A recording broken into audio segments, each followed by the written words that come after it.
states, 9 right now as the field is, but about to have an elimination round in June 8th. So, you know, with that sort of note, I'll segue back to, you know, why am I running? Well, back around this time last year, I formed a little group called the South Bay Tea Party. We now have about 2,000 members. The reason why I did that is because we felt neither political party was listening to us. You had on the Democratic side, you had one side that said, let's step on the gas, let's spend more and more of our children's money to get out of this. And on the Republican side, you had a whole bunch of people saying, well, let's bail out the ultra-rich and all the bankers on Wall Street and socialize their losses, and that's how we'll get out of this crisis we're in.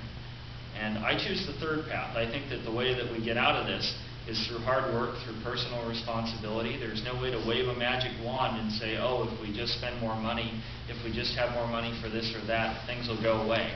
You know, when you drive a car, you don't just have a brake and an accelerator pedal. You have a steering wheel. And that steering wheel allows you to go through and go on, you know, to take a different route, to take a different course. And that's what I choose to do. I think that from a job standpoint, we need to look at all the states that all of our jobs are going to and say, what are they doing right? Well, I can tell you exactly what they're doing right. They're not charging a sales tax on manufacturing. They're not charging license taxes on small businesses, which cost you thousands of dollars just to open a business in the state. They're not, you know, their unemployment and workman's comp rates are realistic. They don't tell employers, you know, one story I heard yesterday that was amazing.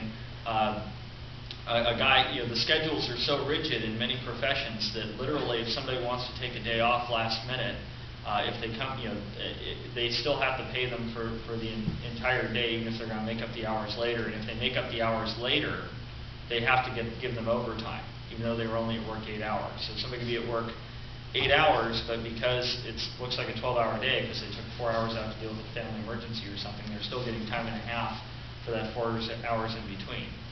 That kind of environment doesn't really speak to people who want to hire people. It makes it harder. From a spending standpoint, you look at how Sacramento spends our money, and it's incredible how wasteful they are. The 2,500 bureaucrats we have in the Department of Education that should be down in classrooms teaching students, but instead are pushing paper, you know, to deal with the 300-page education code.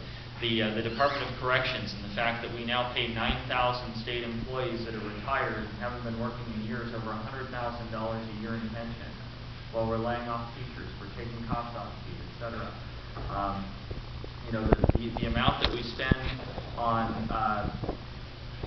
basically every form of you know, regulation in the state. Every regulation has a cost associated with it. The legislature passed a bill called AB 32 to deal with global warming. They demanded a 30% cut in reduction or emissions by 2020.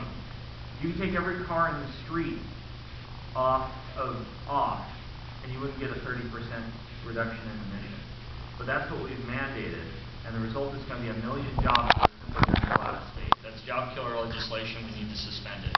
And in the process of doing so, we'll get rid of the largest expansion of the bureaucracy in Sacramento that we've seen in 10 years. That'll save money. Finally, our schools. Finally, our schools. You know, there's numerous places where we need to restore local control and get back to communities. I'm running because I think we need more citizen legislators. I'm prepared to go to Sacramento and represent you because I'm putting my career on hold. I'm doing this because I'm a career Californian and I'm very concerned about what's happening in my state. I'm not doing this for glory.